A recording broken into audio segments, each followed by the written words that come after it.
Hello viewers, আসসালামু আলাইকুম। আজকে আবার চলে আসছি নতুন একটি পিসি বিল্ডের ভিডিও নিয়ে। আজকের পিসি বিল্ড অনেক স্পেশাল, কারণ আমরা এতদিন জেনেছি যে ইন্টেল শুধু প্রসেসর বানায়, কিন্তু না, বাজারে চলে আসছে ইন্টেলের গ্রাফিক্স কার্ড। আমরা তাই বেশি দেরি না করে ইন্টেলের গ্রাফিক্স কার্ড দিয়ে একটি পিসি বিল্ডের ভিডিও তৈরি করে ফেললাম। তো চলুন শুরু করা যাক আজকের স্পেশাল পিসি বিল্ডের ভিডিওটি শুরু করার আগে আপনি যদি আমার চ্যানেলে নতুন হয়ে থাকেন তাহলে এখনই সাবস্ক্রাইব করার অনুরোধ রইল। আজকের পিসি বিল্ডের প্রসেসর হিসেবে চয়েস করেছি AMD Ryzen 5 5500 একটি প্রসেসর। এই প্রসেসরটি আমাদের দেশের জনপ্রিয় একটি প্রসেসর। এই প্রসেসরটির বেস ফ্রিকোয়েন্সি স্পিড হলো 3.9 GHz, maximum turbo frequency speed হলো 4.4 GHz এবং এই প্রসেসরটির ক্যাশ হলো total L2 cash 3 MB, total L3 cash 16 MB, core 6 thread 12, 6 core 12 থ্রেডের একটি প্রসেসর। প্রসেসরটির মেমোরি টাইপ হলো DDR4, মেমোরির ম্যাক্সিমাম স্পিড হলো 3200 MHz। আজকের পিসি বিল্ডে আমরা একটা হোয়াইট পিসি বিল্ড করব, কারণ আমাদের মন সাদাতে আমরা একটা পিসি বিল্ড করে ফেলতেছি সাদা। DeepCool ব্র্যান্ডের DeepCool Gammax 400 XT WH CPU air cooler. Gaming এর কথা চিন্তা করে এখানে মাদারবোর্ড হিসেবে চয়েস করেছি ASUS ব্র্যান্ডের ASUS টাফ গেমিং B450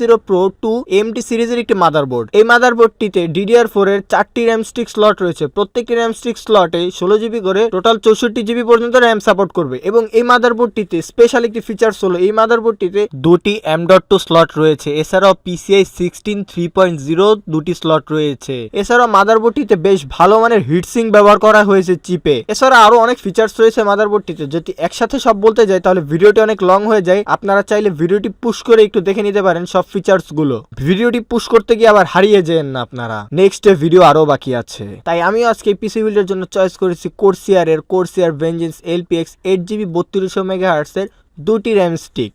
এই র্যামটি সম্পর্কে আমার কিছু বলার নেই, কারণ এই র্যামটি সম্পর্কে আপনারা সবাই জানেন। তাও আমি একটু বলে দিচ্ছি যারা না জানেন তাদের জন্য। এই র্যামটির স্পিড হলো 3200 MHz এবং টেস্টেড ল্যাটেন্সি হলো 16 20 20 38। আমাদের বর্তমান মার্কেটে পিএনআই অনেক নাম কামিয়ে যাচ্ছে, তাই আমিও একটি পিএনআই M.2 ব্যবহার করে নিয়েছি। M.2টি হলো পিএনআই CS1031 1500GB এর একটি M.2। এই M.2 রিড স্পিড হলো up to 2200 Mbps, right speed হলো আপ টু 1200 Mbps। এই যে আমাদের সেই আকর্ষণীয় গ্রাফিক্স কার্ড।